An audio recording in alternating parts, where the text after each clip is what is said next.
नमस्कार। आप देख रहे हैं आहट एक अनहोनी की कश्यप के साथ। मैं किसी भी तरीके से भूतों और पिशाचों के होने या ना होने का दावा नहीं करता।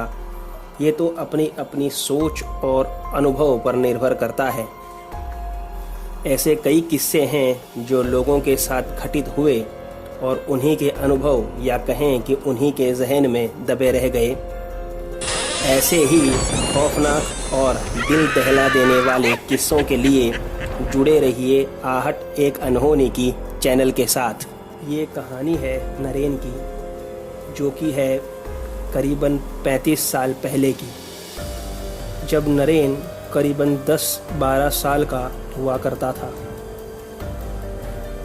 बच्चों में एक आदत होती है कि जो बात उन्हें मना की जाए वो बात कुतूहलवश वो याद करके वही चीज़ पहले करने की कोशिश करते हैं। उस वक्त नटराज कंपनी नाम से एक वीरान जगह थी जो काफ़ी सालों से बंद थी, और वह जगह हॉन्टेड कहलाने की वजह से लोग रात तो छोड़ो दिन में भी कभी वहाँ से आते जाते नहीं थे।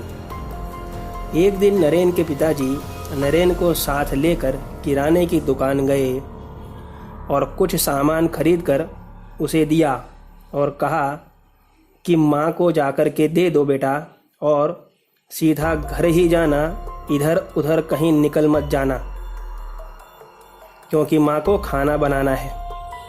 तब नरेन ने सामान लिया और घर की ओर चल दिया।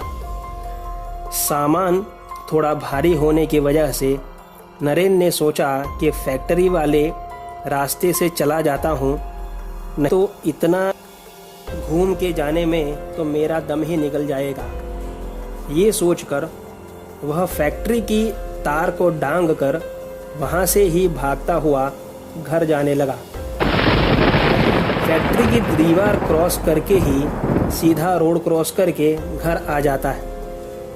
तभी नरेन दीवार कूदने से पहले नेचर्स कॉल की वजह से फैक्ट्री के कंपाउंड के अंदर टॉयलेट करने लगता है और सामान नीचे रख देता है। फिर वह सामान लेके दीवार कूद के सीधा घर चला जाता है। घर जाने के बाद से ही अजीब सी घुटन होने लगी थी नरेन को, लेकिन उसे लगा कि इतना दौड़ के और दीवार कूद के आया हूँ, शायद इसीलिए ऐसा हो रहा है। पूरा दिन खेलने के बाद रात को पता नहीं उसे क्या हो जाता, वह रात में ही उठकर फैक्ट्री में चला जाता और सुबह घर वापस चला आता।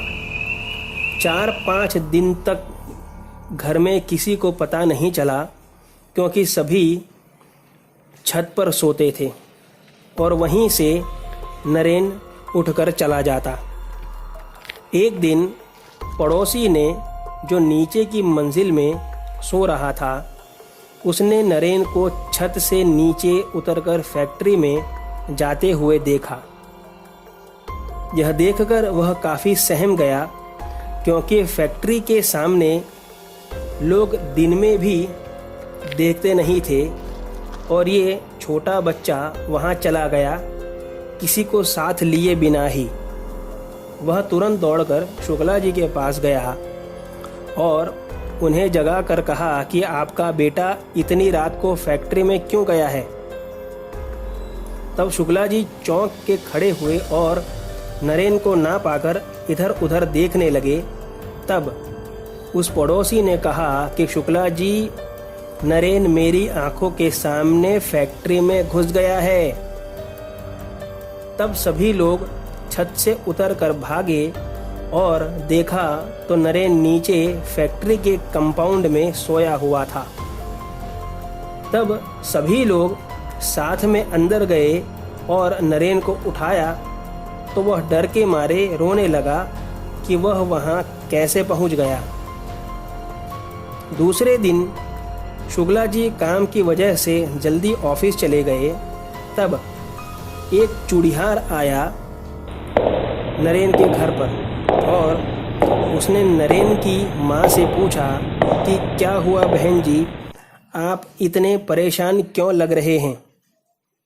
तब नरेन की माँ ने सारी बात बताई तो उस चूड़ीहार ने कहा कि बहन जी, आपके बेटे को एक बूढ़ी औरत पसंद करने लगी है जो अभी फ़िलहाल आपके घर में ही है, जो कि एक प्रेत है और आपके बेटे को उसके साथ ले जाना चाहती है।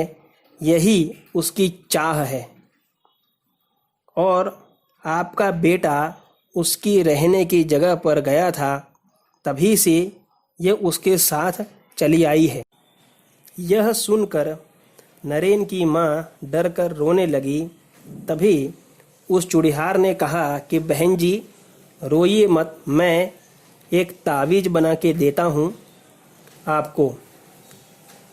आप वह तावीज़ बच्चे को पहना दीजिए और वह औरत उसके पास नहीं आ पाएगी। ऐसा कहकर उसने कुछ चीज़ें नरेन की माँ से मांगी और कुछ मंत्र पढ़कर तावीज़ बनाकर नरेन को पहना दी। उस दिन बाद से नरेन ने हमेशा उस तावीज़ को पहन के रखा था और कभी भी उसे कोई परेशानी नहीं हुई थी। दोस्तों, कैसी लगी आपको आज की कहानी, मुझे कमेंट बॉक्स में ज़रूर बताइएगा।